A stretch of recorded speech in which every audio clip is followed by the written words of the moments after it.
loi constitue les normes et les principes établis par le roi lui-même, par lequel son royaume fonctionnera et sera administré. Les lois d'un royaume sont et doivent être obéies par tous, y compris les étrangers qui y résident. Les lois d'un royaume sont la voie par laquelle on est garanti l'accès aux avantages du roi et du royaume. Violation de la loi du royaume nous place en désaccord avec le roi et interrompt donc la position favorable dont le citoyen jouit avec le roi. Les lois dans un royaume ne peuvent pas être modifiées par le citoyen, et ne sont pas soumis à un référendum ou à un débat citoyen. Tout simplement, la parole du roi est la loi dans son royaume.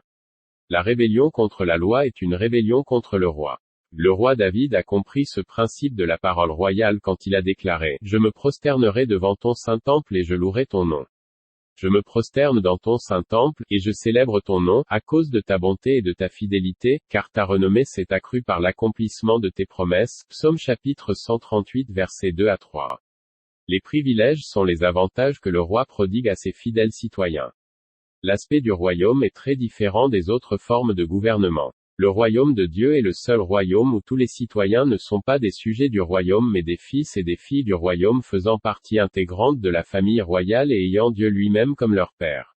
Dans un royaume, la citoyenneté est toujours désirée par les gens parce que, une fois que vous êtes dans le royaume, le roi est personnellement responsable de vous et de tous vos besoins. En outre, parce que le roi possède tout dans son royaume, il peut donner à tout citoyen tout ou partie de sa richesse s'il le désire. Un code d'éthique est la conduite acceptable des citoyens dans le royaume, et leur représentation du royaume. Ce code comprend des normes morales, des relations sociales, une conduite personnelle, une attitude, une tenue et un mode de vie. L'armée est le système du royaume pour sécuriser ses territoires, et protéger ses citoyens. Il est important de comprendre que, dans un royaume, les citoyens ne se battent pas dans les airs, mais jouissent de la protection de l'armée. Et l'armée dans le royaume de Dieu, ce sont les anges de Dieu, pas les citoyens du royaume. C'est pourquoi, dans le royaume de Dieu, les anges sont appelés l'armée des cieux. Psaume chapitre 148 verset 2. 1 Roi chapitre 22 verset 19 à 22.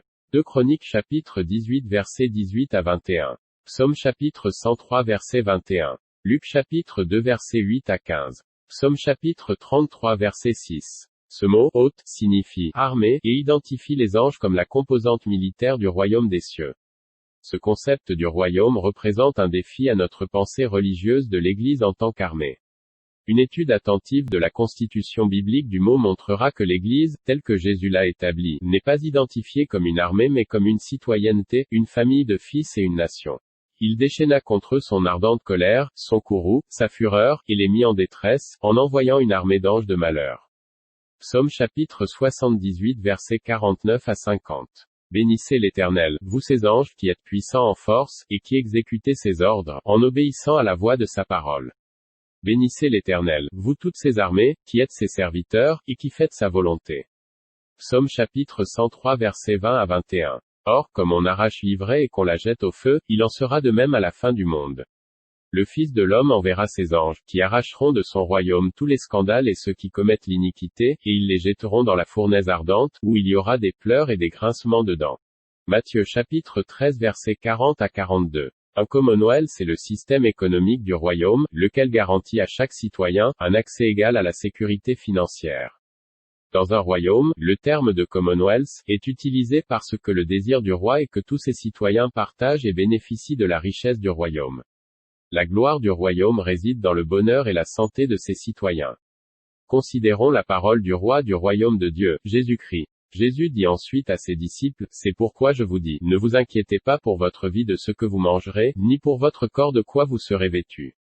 La vie est plus que la nourriture, et le corps plus que le vêtement. » Luc chapitre 12 versets 22 à 24. Cherchez plutôt le royaume de Dieu, et toutes ces choses vous seront données par-dessus. Ne crains point, petit troupeau, car votre Père a trouvé bon de vous donner le royaume. Luc chapitre 12 versets 31 à 32. La culture sociale est l'environnement créé par la vie et les mœurs du roi et ses citoyens. C'est l'aspect culturel qui sépare et distingue le royaume de tous les autres autour d'elle. C'est la culture qui exprime la nature du roi, à travers le style et le mode de vie de ses citoyens. Cette distinction dans la culture du royaume est attestée par la parole du Seigneur Jésus, quand il a dit à plusieurs reprises dans le livre de Matthieu, « Vous avez entendu dire. Mais je vous dis, Matthieu chapitre 5 versets 21 à 22, et encore, il n'en sera pas de même au milieu de vous.